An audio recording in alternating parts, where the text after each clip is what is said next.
Welcome to the Daily Update, Extended Edition. This is being prepared Wednesday, August 10th, where we'll look at the action in the market today and then see how things look for Thursday, August 11th. And I did prepare a daily brief video, which just goes over the bullet points that I made. Now, there are a few changes after going through and looking at all the charts that I didn't bring up in the brief video. The reason I'm doing that is the construction is still going on here and the power went out. And so I wouldn't have been able to do a daily video long version after yesterday's session anyway. But another interesting thing is I was listening to the Mariner game and it was the bottom of the 13th with 2 outs and the Mariners had the bases loaded and a guy comes up to the plate and the pitch is on the way and poof, the power goes out. I find out 7 hours later that the Mariners ended up winning, and it was a really exciting game. It would have been really exciting to watch that, not as a replay, but hey, that's the way it goes sometimes. All right, let's go back and talk about what happened. CPI was the big story on Wednesday, and things were taken as friendly in the market, and that has really helped the technical picture. There are still some things to be concerned about, things that I didn't point out in the daily brief video that I discovered as I was looking at the charts. But right at the open, we had a gap higher. We went above R1 at 41.36. We went above R2, at 41.49. We even went above R3 at 41.74. Yeah, we don't get to that level very often. That's because the previous day, on Tuesday, the range was not all that wide. And so you calculate Wednesday's pivots based on Tuesday's action. And we ended up going up all the way to R4. I mean, I really had to calculate some things to get to that. And I'll show you the chart. That's at 4,200. That's a pretty significant level.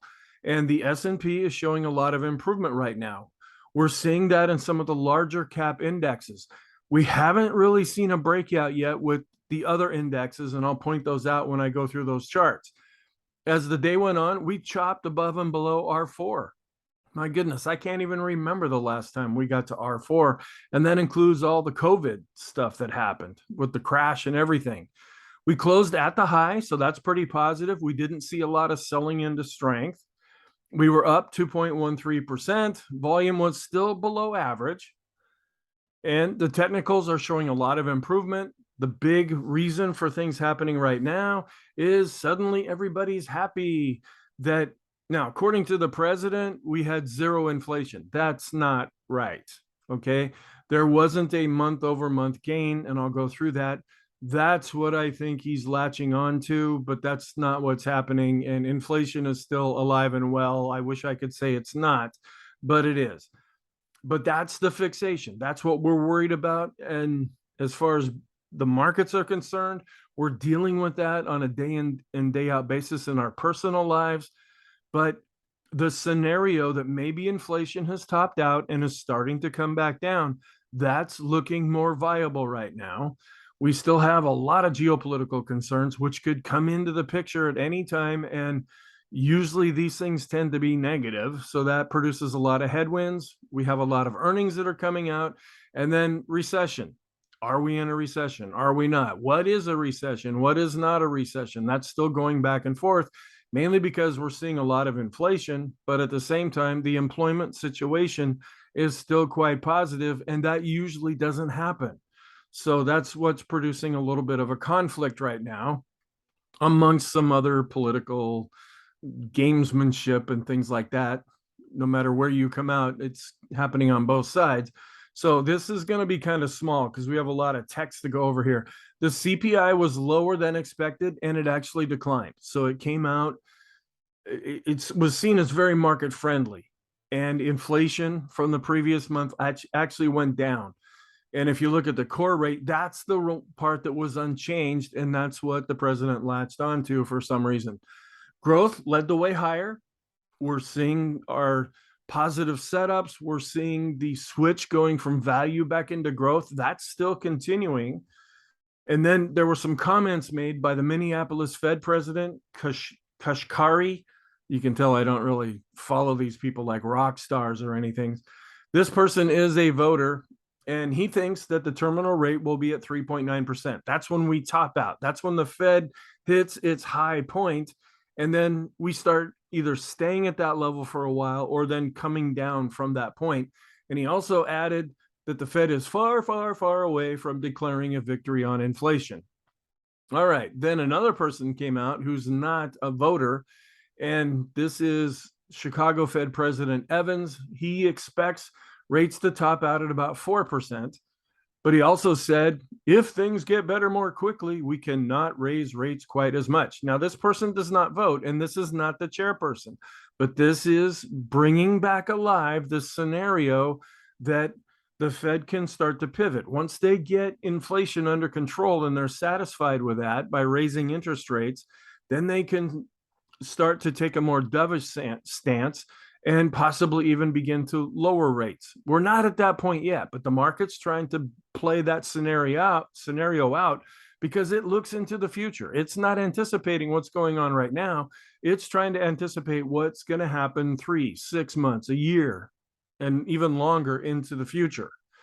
The sector rotation and our positive setups, they're still holding up and advancing. They're looking good. We still have the 10 to the 2 and the 10 to the 8. All right, that's an obvious problem right there. It should be 10. Okay, we still have some inverted yield curves. All right, I don't know when I made that change there. Fear is still pretty much neutral. We're not overly greedy. We're not overly fearful right now.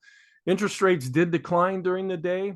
And then this is the thing, not all indexes broke out, at least yet. Now, the S&P did, and it looks like the Dow did, but some of the other indexes did not. And that's something to just keep an eye on. That could be a little bit of a concern. There are a few short-term overbought indicators right now. And so going up, as much as we went up, some of our really short-term indicators are starting to go back into overbought territory.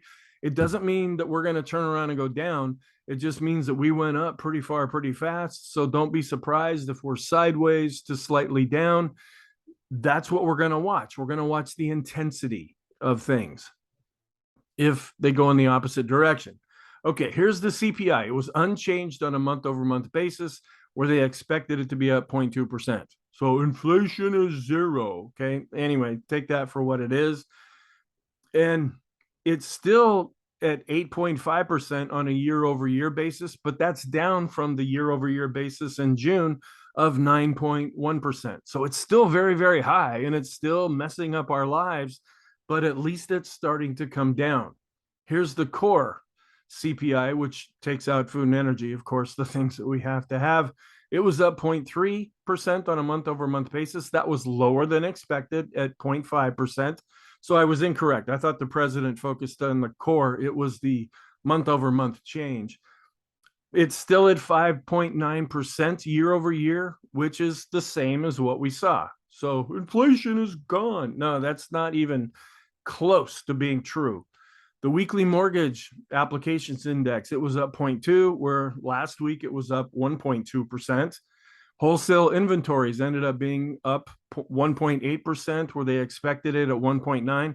That's something to keep kind of an eye on, because if companies are producing things and they're just sitting on their shelves, they're not getting sent out to be sold, that is usually indicative of an economy that's having some trouble. Companies want to make these products and then get them out and get them sold. And so they could have more room to build more of these things. So you don't want inventories to get too high. Our trend is now positive. The ADX is above 20 and advancing with the green line on top. I've switched the bias to positive, and the momentum I've got back to positive, just because the last number of down days that we had were minuscule, where we had a solid up day in Wednesday's session. So I've switched both to positive for the time being. Let's go back and look at this. The day's session, we're at 52 right now. We're still in that neutral category for the time being. We're breaking above 50 right now.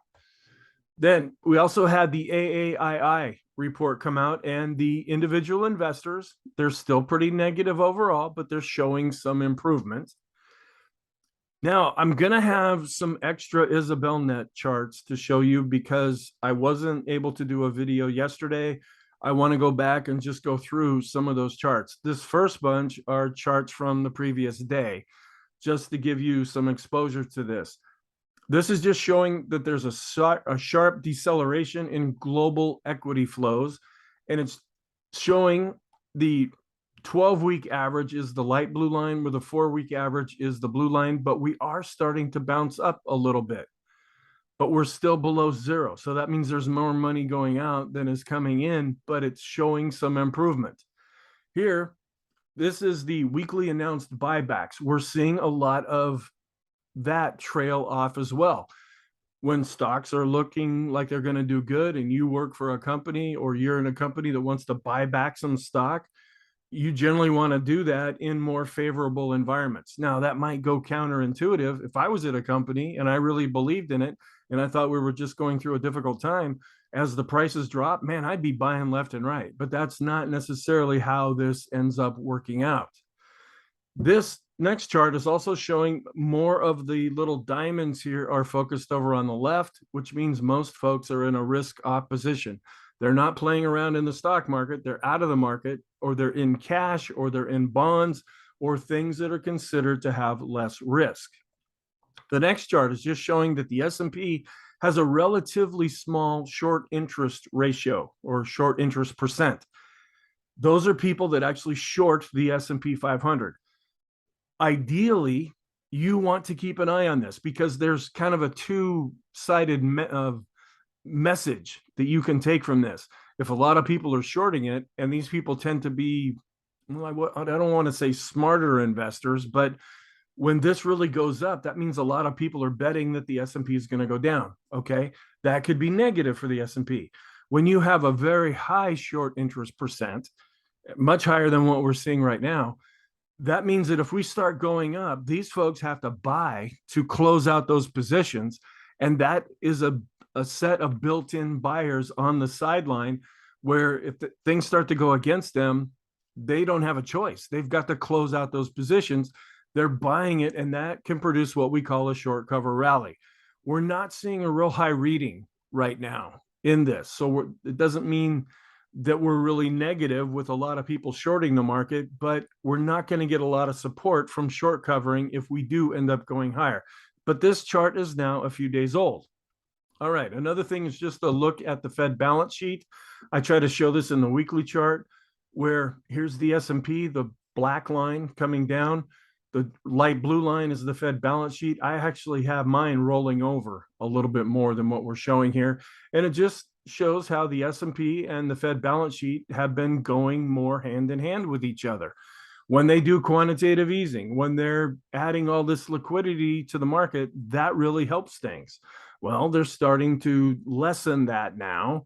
And so we're not getting that support that we were getting before. And that's why we've seen a lot of chopping around. One of the reasons that we're seeing that in 2022. Another chart, these are earnings revisions that signal negative economic surprises. If a company comes out with an earnings surprise and it's above what they thought, then these charts will go up. If they come out with a surprise and they're below expectations, these lines tend to go down, and that's what's happening. So we're seeing the revisions going down rather than up. So that could play into the overall earnings picture, which eventually will make itself known in prices. But this can take some time to play out. Years, even decades. I mean, look how long we were going up here. We were into 2018, 2019 before we ended up topping out in 2020. So this can take a little bit of time. Also, we have the risk appetite indicator. When we're below this line, that means folks are not really willing to take on a lot of risk. When we go above this, now they're willing to get more risky with their investments, which typically means stocks. It's showing some improvement, but it's still negative overall. And again, if you hear noise going on around me, I apologize for that. This is the recession risk over the next year. It's showing that Europe has the most risk right now, according to this chart. Now, I've said this before, and I teach this in my classes, not only on the markets, but we look at this from a historical standpoint. where a lot of times Europe tends to lead the US in a lot of ways. Just think of fashion, where there were North Face jackets and Columbia jackets in Europe years and years before they even made any kind of an appearance in the US. That's just one slight example. A lot of times politically, things will happen in Europe before they happen in the US, where Asia tends to follow. Well, they're showing both the Euro area and the UK are the highest as far as an expected recession. So we just want to be aware of that, where the US is next, Canada, which I'm not sure quite why they're red here. Maybe it's because of their maple leaf flag. Maybe they're communist now with Trudeau. I don't know. And then Australia is also a little bit lower as far as their inflation or their recession risk. Here's the US inflation percent. That's over on the left-hand side, the scale for that. The NFIB, and I talked about that in the last full-blown daily video, where inflation and this price plans that they're talking about, they tend to go hand in hand with each other, where the NFIB has been coming down. Well, now are we going to see inflation start to come down too? That could be more positive. These are the risky versus safe asset fund flows. Again, we're still below right here. This is just something crazy with a lot of numbers. You might want to pause this and just look at it. It's what would happen if our consensus estimate is at 244, which is pretty much where it is right now. Goldman Sachs has a baseline at 234. And if we go into a recession, they say we're going to go down to 200. And then the corresponding levels in the S&P 500 based on the price earnings ratio. All right, this is another kind of scary one that says not all recessions are bad for stocks. What I focus on in this chart is looking at the average and the median, where this lists the different recessions that we've had, how long it lasted, and then what happened during that time. And if you take an average, we were actually up 1.1%, with the median being up 5.4%. So just because we're going into a recession, or we might already be there, it doesn't always mean that stocks are just going to go down and down and down. Sometimes they do begin to recover. All right, then inflation may finally be peaking according to this chart. Here's the headline CPI. Now, this is before the report came out. It's showing how we were up over 9%, and it has come down, where we saw the ISM prices index already falling before that. So this chart, if we saw it updated, this kind of orange or brown, whatever color that is, line would actually be coming down now. Then we have our technical overbought, oversold composite. We're pretty much neutral, where we had gone extreme negative and we're bouncing up off of that. So we're not extreme negative anymore, nor are we extreme positive. Currently, we're more neutral. Here's the US labor productivity on a year-over-year basis. Look how that's really been going down here, but yet unit labor costs are going up. So people are producing less, or companies, I should say, are producing less, but they're having to pay more for the people that are working. And that's usually not a real healthy thing. This, I'm just going to kind of fly on by this. You can look at this. This is trying to compare the 2010s to the 2020s and what are the major themes. Like in the 2010s, it was, oh, the 1%, that's the people that are the most important. Well, now we're looking at the 99%. Is that really true? Where they were focused on Wall Street, now it's Main Street. There was a lot of inequality. They're trying to do more inclusion. They were doing quantitative easing. Now it's quantitative tapering. Okay, just go through this. You can make a case for this, but somebody came up with this to try to justify how things are changing right now. I like the bottom. The peace and now war, deflation, inflation. Okay, fine. I don't know if this really helps us. This also looks at the NFIB sales expectations, where they've really been dropping. That could be more negative for things. All right, here we have the CPI analysis, where the number that came out is not necessarily the same number that if we still calculated things the same way that we did back in 1990, we would be a lot higher. We would be at this blue line up here, probably 11, 12%.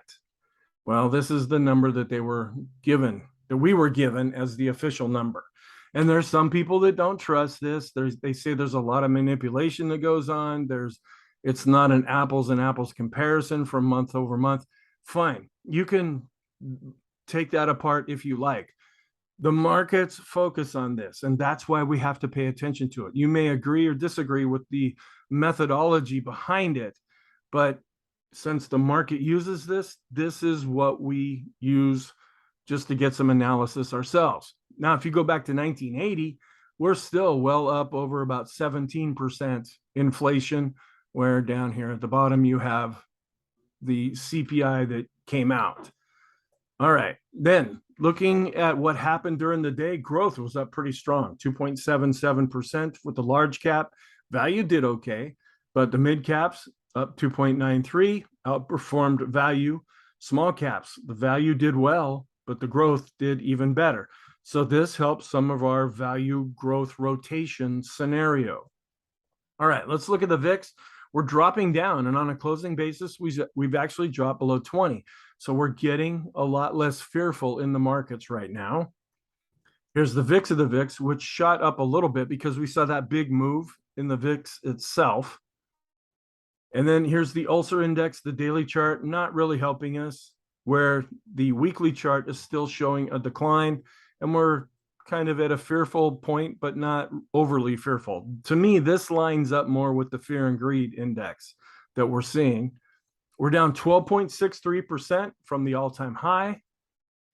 The equity put call ratio did decline on a one-day basis, but it's actually advancing still with the 5-period moving average basis. Support and resistance. Here are the pivot levels for Thursday's session. So you might want to keep an eye on those. And you notice how it only goes down to S2 and up to R2. That's why I had to break out the pivot point calculator to get R3 and R4 on the chart. Here's the daily chart. Now, this is looking pretty healthy, and this is a good thing. We were able to get above and close above this short-term resistance, which had been a problem. Now, in the brief video that I did yesterday, I said we came right up to this level and came back down. That could produce some short-term weakness. Well, that's kind of off the table the way I see things right now, because we gapped higher and we stayed well above that. So that's kind of taken off the table as far as I'm concerned. But you can see that we're still below average on the volume, even though it picked up from Tuesday's session. Here are the pivot points for the whole month of August, and with the updated price charts. The fib levels were coming right up to this 38.2% retracement, which is at about 32.13, where we ended up closing at 32.12. So we're just a little bit below that. If we can get a pop above that, that would be positive, but we need to stay above that and close above that to be even more positive. If we have what happened in yesterday's session, where we spike up and then come back down after that, that could be negative. So we're going to watch this and see how things play out. It's not how it opens that's all that important. It's how the market closes is the most important thing. Our different sectors, materials were up, discretionary was up, everything was up across the board. So except for the utilities and energy, they kind of got left behind a little bit. I hope you can't hear the chainsaw that's going on right here, but all the sectors were up. We're still showing utilities and energy into the 90s as far as their technical analysis score. Here's just showing where energy is still doing the best, followed by utilities, with all of the other sectors down, with communication continuing in last place as discretionary shows some improvement. Here are the indexes going back to the all-time high, still showing that the NASDAQ 100 is down the most, followed by the NASDAQ. With the Dow, it's down under 10% now from that all-time high. So things are starting to improve. We had some technical alerts. At first, the NASDAQ dropped below 12.5. Then it just spent the rest of the day going above various levels, with the S&P getting above 4,200 and staying above 4,200. That was kind of critical. All right, intraday. First of all, I did take a screenshot of the futures. They were just kind of moseying along. Here's when the CPI report came out, and we just immediately shot higher and then drifted. This red bar, that was the opening when the stock market actually opened. So it came down just a little bit. Here's the daily chart where we went above R1, R2, R3. We got above R3 and then eventually got above R4, and we stayed above R4 for most of the day. We dropped off a little bit, but then saw some buying going into the close, and we pretty much closed at the high. So that's pretty good. Our ADX is advancing with the green line on top, so we have a positive trend. The Arun shows buyers in control, selling falling off. The oscillator is showing some improvement. Looking at breadth, if I can stay on the right chart, we saw a pretty strong thrust up day. That can be quite positive too, where we saw an advance based on price and volume. Now, volume is still below the moving average, but it's not all that far away. Can it get above the moving average, where price is looking a little better right now? Advance decline ratio also saw a nice advance and not really extreme right now. New highs, new lows. Not seeing a big breakout yet, but we are seeing an improvement, enough for both of our moving averages to go up slightly. Accumulation distribution also looking more positive. Short term, this is where we run into a little bit of problem here. The advance decline ratio on a one-day basis, a little bit extreme. And look at this, folks. We're actually back to the 200-day exponential moving average. Imagine that. Thought we'd never, ever see it again. The 100 and the 50 and the 20, they're all underneath where we're at right now. So this is more positive. But the 200 simple moving average is the most important one, and that's still above where we're at right now. But this is looking much better when we study our moving averages. Rate of change, one day, looking a little extreme. 20-day, also extreme. Stochastics, extreme. Williams percent R, extreme. The force index, not extreme, but did show some improvement. The Swinland Trading Oscillator has finally turned up based on price and volume. So those indicators that are not extreme are showing some improvement. Those that are on a very short-term basis, they are looking a bit extreme right now. McClellan Oscillator, extreme, but showed some improvement. 20-period moving average study, going extreme positive, where we're seeing improvement with the 50 and the 200. Stochastics, also extreme. Still kind of working its way around intermediate term and trying to turn back positive, potentially in the long term. But all three of these readings are pretty extreme positive right now. Intermediate term, the Sean trend meter showing some improvement. PMO, maybe getting a little toppy right now. That's more of an intermediate term indication. And based on price and volume, even though it's rolling over a bit on volume, they're still positive. The PMOs that are rising, extreme positive. Buy signals, extreme positive, but turned up slightly. Those PMOs above zero, also not quite extreme, but showing some improvement. Chaikin oscillators finally starting to turn back up right now. Chaikin money flow showing some improvement. Volume has been dropping off again. The vortex still positive with the green on top and the red on bottom. Summation index based on price and volume are positive. We have the slope is rolling over a little bit. That could potentially be crossing over negative, but this is a shorter term oscillator. So if we have a couple of good days, this could easily turn back up. All of the other oscillators that we look at continue to be positive. BPI, not really bolting out to the upside, but is still quite positive. Ease of movement ticked up just a little bit. Ultimate oscillator also turned back up and is above 50. That's positive. Here's our intermediate term rainbow. We're working our way through the rainbow now. Some of these moving averages can act as resistance. Money flow still showing a bit of a decline. Here's our fib retracement. We broke above the 61.8% retracement. We still have the 50% retracement at about 4207 right now. Then our other fib level, going back to the COVID low to the all-time high, we're coming right up to this 4213 area where we're at 4210 right now. The CCI 14 is getting extreme, as is the CCI 20. The RSI 9 period, that's the shorter term, it's starting to look toppy, with the 14 still having a ways to go. TTM squeeze still looking more positive. Our different charts, Heiken Ashi showing some improvement with an open candle. The Kegi looking a little more positive. Renko, open boxes, that's positive. 3-line break, still positive. We added another X with the point and figure, but we're still going off the triple top breakout. Right now, the elders for the SPX has now gone back to positive, as it has for the SPY. The SAR continues to be positive. The go no go system is still positive. Longer term, and this is actually, I got the charts a little mixed up here. We're still in the middle of the long-term rainbow chart, where we're breaking above slightly with the intermediate term charts. But this is showing a lot of improvement, and we're starting to see these other moving averages turn back up. This is also a little toppy with the 50. It's getting extreme, but we're seeing some improvement with the 150 and the 200. Special K still trying to turn back up. Looking at the broad market, the diamonds are positive. And look at that breakout right there.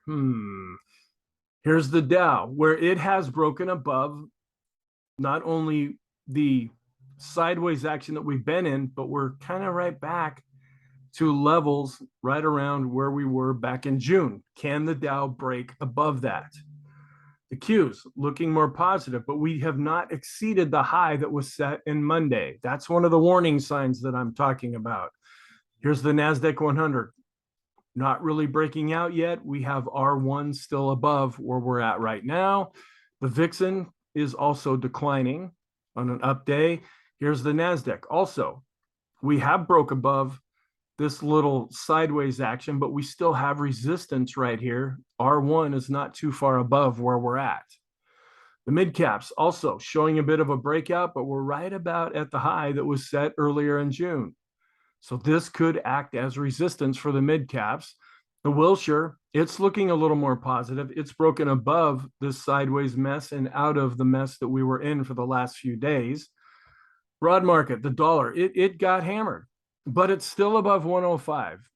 And that's kind of the area that I've been watching. If we drop below 105, that could be quite negative for the dollar, but it's still in an overall uptrend. And we did get back above that 105 level on Wednesday. Here's the S&P to the dollar, showing a little bit of an inverse relationship. Gold was down slightly, just 0.25% on the ETF.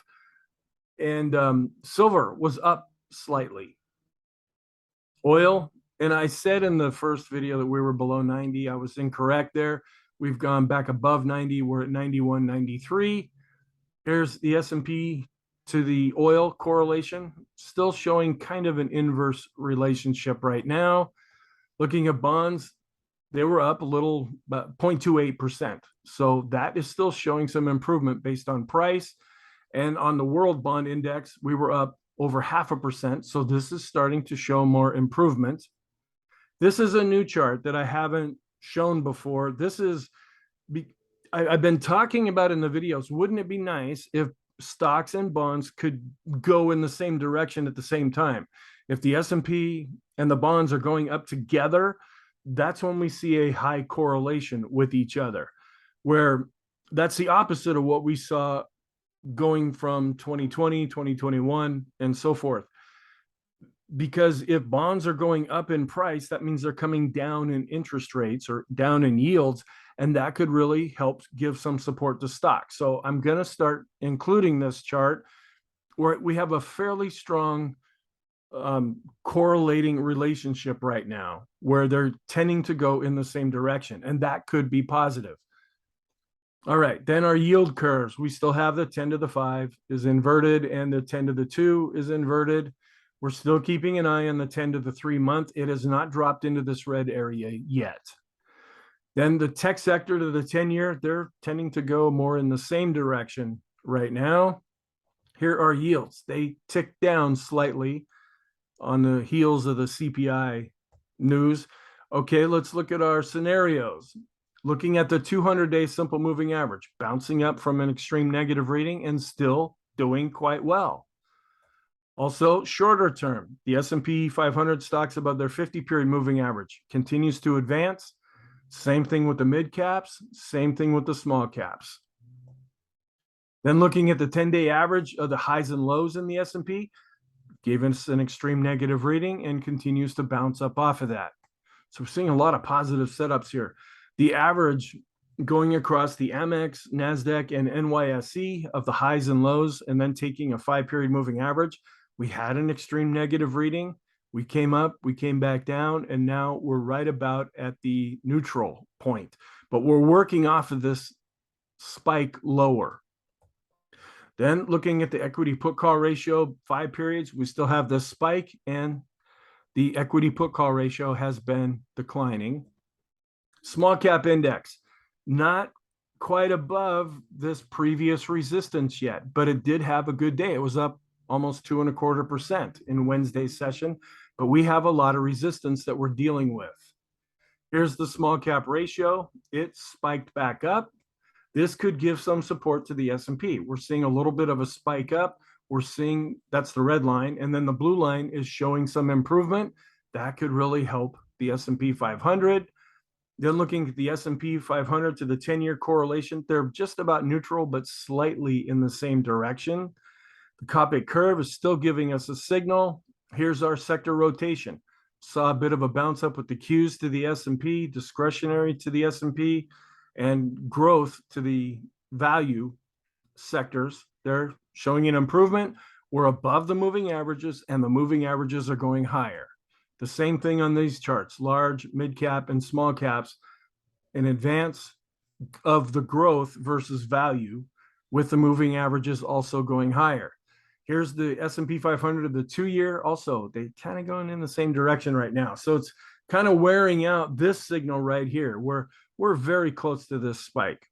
If we want this to generate any kind of a signal, we need to see the 2-year yield really start to drop. And it's not really doing that like we would like. Staples, we're up 0.75%. We still have a recent death cross, but we've been above the moving averages now. So we might see a cross back over. But this is the important one. The S&P is doing better than the Staples sector right now. So we're seeing this really drop off.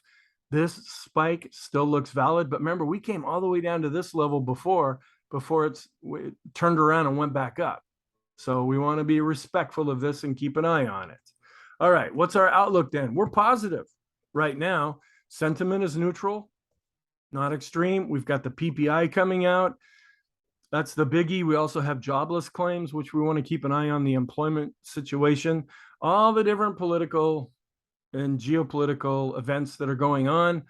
The one that the markets are focused on is inflation and interest rates, but any one of these could really bleed out. And that's including a lot of the military exercises that are going on between Taiwan and China right now. That could escalate too and eventually affect the markets. Our scenarios, we're not really going down right now, but there's a lot of headwinds that could come into play and push prices lower, in addition to being more short-term overbought. The PPI, if it comes in at just some monster high number, that could end up taking things lower. The technicals, they're positive. So we can't really say we have a negative scenario right now. We are positive because of the technicals. There's still this real disbelief. If we continue to go higher, you're going to have the fear of missing out, and the PPI could produce, like the CPI produced, a positive environment for Wednesday's session. The PPI might give some support on Thursday. Our scenarios are still looking good. The rotation is still looking good. Our setups are still looking good. The technicals are showing a lot of improvement. We're regaining moving averages, and now we're back to dealing with the 200. So that could be quite positive too. We're not sideways right now with the ADX above 20, and it is positive. So our conclusion then is we have to just say positive for right now. Short-term positive, intermediate-term positive.